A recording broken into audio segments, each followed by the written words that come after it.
जय जय श्री सीताराम भक्तों, स्वागत है आपका हमारा YouTube चैनल ब्रह्मेश्वर महादेव ज्ञान दर्पण में।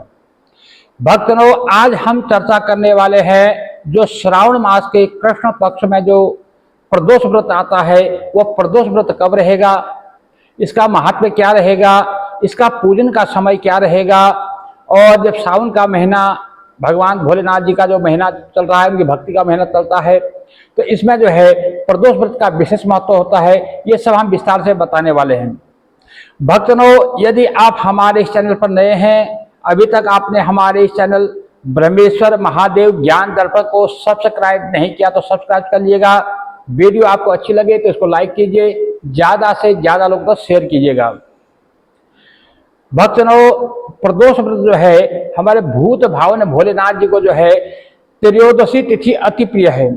और त्रयोदशी तिथि के दिन जो है जब सायंकाल जब होता है, यानी कि जब भगवान सूर्यदेव अस्तांचल को जा रहे हों, अस्त होते हैं, तो शाम को जब अस्त समय के समय जो है 3 घड़ी पहले, यानी जब भगवान सूर्यदेव अस्त होते हैं उससे 3 घड़ी पहले का मतलब हो गया कि 24 मिनट की एक घड़ी होती है। तो 24 का मतलब 72 घड़ी यानी सवा घंटा, जो यानी कि जो है 72 मिनट का लगभग सवा घंटा जो है पहले, यानी सूर्यास्त होने से सवा घंटा पहले जो है हमारा प्रदोष काल शुरू जाता है। और इस प्रकार से जो पूजन का समय रहता है वह प्रदोष काल में रहता ही है। तो वो लगभग हमारे जो समय जो होता है इसका 3 घंटा, पौने 3 घंटे का जो समय होता है वो प्रदोष काल का माना जाता है। और इस प्रकार से जो है यानी शाम को सूर्यदेव जो अस्त हो रहे हों, अस्तांचल जा रहे हों, तो उस समय जो है 3 घड़ी पहले से लेकर के 4 घड़ी बाद तक के समय को जो है प्रदोष काल कहलाता है। तो इस समय जो है प्रदोष का जो पूजन किया जाता है। भक्तों, अब हम बात करते हैं इस बार 2025 में जो है श्रावण कृष्ण पक्ष की जो प्रदोष व्रत कब रहने वाला है। भक्तों, त्रयोदशी तिथि का जो प्रारंभ है वो 22 जुलाई मंगलवार 2025 को सुबह 7:06 पे जो है त्रयोदशी तिथि प्रारंभ हो रही है, जो 23 तारीख को सुबह 4:40 पे जो है संपन्न हो जाएगी। 23 तारीख को सुबह 4:40 पे ब्रह्म मुहूर्त में जो है वो समाप्त हो जाएगी। तो इस प्रकार से जो है 22 तारीख 2025 मंगलवार को ही जो है त्रयोदशी तिथि रहेगी, तो प्रदोष व्रत भी उसी दिन रहेगा। तो 22 तारीख को मंगलवार है, इसलिए जो है भौम प्रदोष व्रत कहलाएगा। तो भौम प्रदोष का जो व्रत है वो भगवान भोलेनाथ जी का जो है रुद्रा अवतार हनुमान जी को समर्पित होता है। हनुमान जी का उसमें विशेष पूजन किया जाता है। और इस दिन जो है लाल वस्त्र धारण करने होते हैं। और जो है भगवान भोलेनाथ जी को जो है जो रुद्र अवतार जो है हनुमान जी के रूप में जो है उनका पूजन किया जाता है। और इस दिन जो है रोग आदि व्याधि शोक इत्यादि का विनाश के लिए इस व्रत को किया जाता है। भक्तों, इस प्रकार से जो भौम प्रदोष व्रत है वो 22 जुलाई 2025 को रहने वाला है। भक्तों, इसकी कथा जो है हम आगे विस्तार से आपको बताएंगे, कथा अलग से सुनाएंगे। और अब इसका पूजन का जो विधि है वो जैसे हम पहले बताते आए हैं, त्रयोदशी तिथि के दिन जो है सुबह ब्रह्म मुहूर्त में उठना है। तो ब्रह्म मुहूर्त में उठ करके जो स्नान करते हैं तो स्नान वाले जल में थोड़ा काले तिल डाल लेने हैं, उससे जो है स्नान करना है।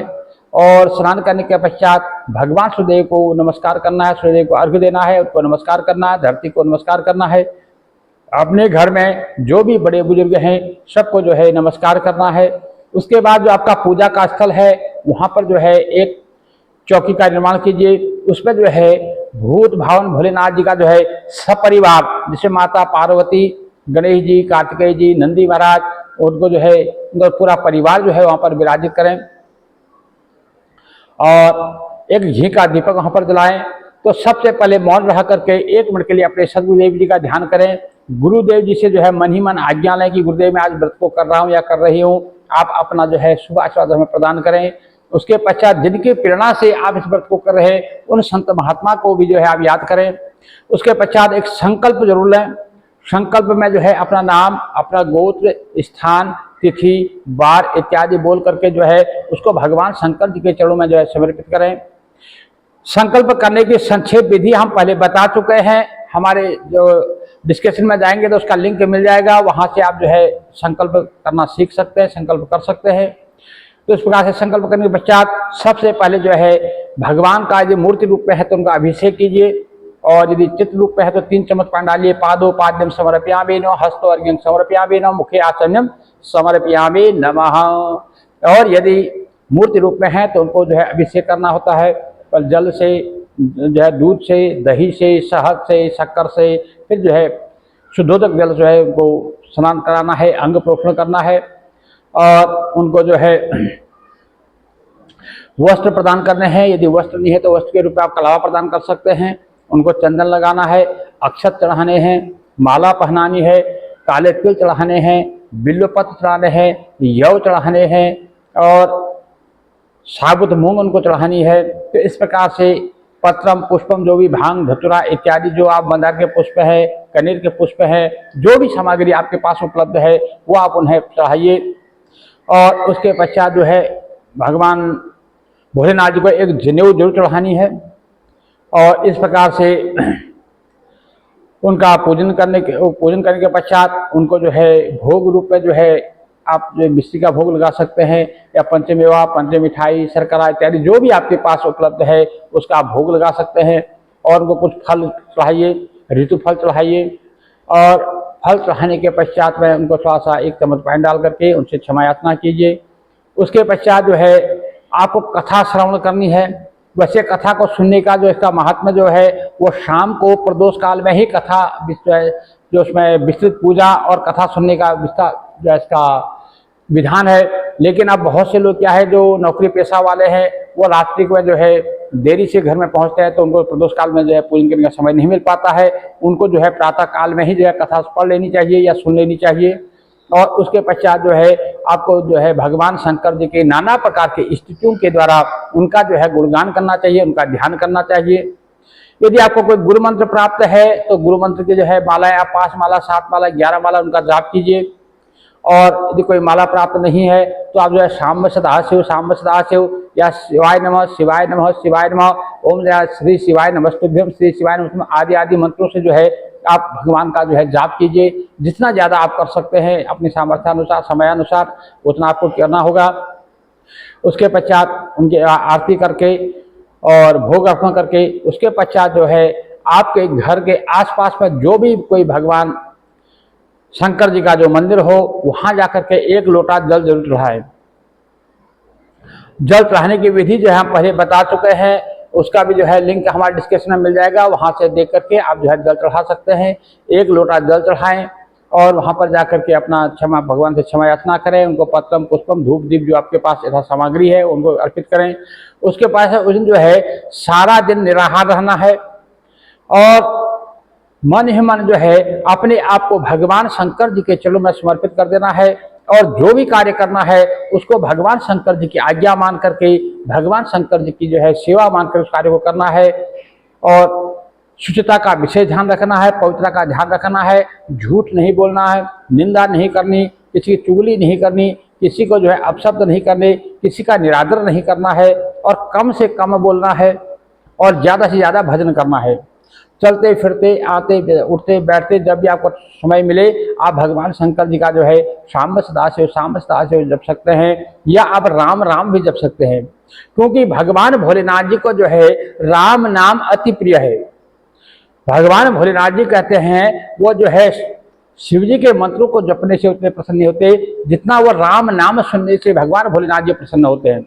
उनको जो है राम नाम अति प्रिय है, इसलिए कम से कम 1 माला जो है राम राम की जो है भगवान शंकर जी के आगे जरूर करनी चाहिए। जो भी आप बिल्वपत्र चढ़ाते हैं शंकर जी को तो उनमें जो है राम नाम लिख करके चढ़ाते हैं, तो उसका जो है महत्व अनन्य जो है अनंत गुणा फल उसका मिल जाता है। तो इस प्रकार से भगवान भोलेनाथ सारा दिन जो है भगवान का नाम स्मरण करते हुए अपनी पवित्रता, शुचिता का ध्यान रखते हुए जो दिन व्यतीत करें। और सायंकाल में जब प्रदोष काल में 3 घड़ी पहले यानी 1 घंटा सवा घंटा पहले जो है स्नानादि से निवृत्त होकर के स्वच्छ सफेद वस्त्र पहन करके अपने पूजा स्थल में पहुंच जाएं।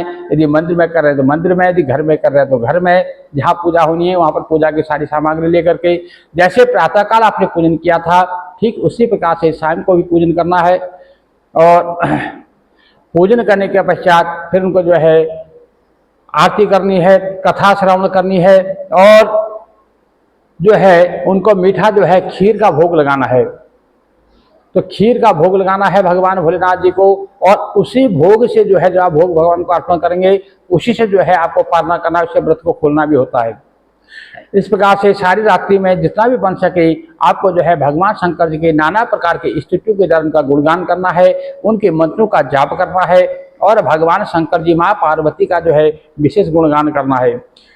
तो इस प्रकार से उसे 3 घंटे का समय जो प्रदोष काल का लगभग माना गया है। जितना भी आपके पास समय है, जितनी देर आप बैठ सकते हैं उतनी उनका भजन कीजिए, कीर्तन कीजिए, नाना प्रकार के स्तुतियों के द्वारा उनका गुणगान कीजिए। और इस प्रकार से जो भी भक्तजन व्रत करते हैं उनको जो है कथा जरूर सुननी है, क्योंकि जब तक आप जो है कोई भी व्रत करते हैं उसकी कथा नहीं सुनते हैं तो उसका पूर्ण फल आपको नहीं मिल पाता है। और व्रत को खोलने से पहले जब ब्राह्मण भोजन की व्यवस्था जरूर करनी है। हमारे शास्त्रों में कहा गया है कोई भी व्रत करते हैं जब तक आप ब्राह्मण भोजन नहीं कराते तब तक आपको जो है व्रत का पालन नहीं करना चाहिए, व्रत नहीं खोलना चाहिए। यदि खोलते हैं बिना ब्राह्मण भोजन के व्रत खोलते हैं तो उसका भी आपको पूर्ण फल नहीं मिल पाता है। तो इसलिए जो है यदि अब रात्रि के समय जो है आपको ब्राह्मण भोजन के लिए ब्राह्मण की व्यवस्था नहीं हो पाती है तो ब्राह्मण भोजन के निमित्त आप सूखा अनाज निकाल लीजिए, उसमें कुछ द्रव्य रख करके अपना जो है संकल्प कर लीजिए और प्रातः काल में उठ करके जो है आप जो अपने कहीं देव स्थान में, धर्म स्थान में या जो आपके पुरोहित जी हैं या ब्राह्मण जी हैं उनको आप उनको दे सकते हैं।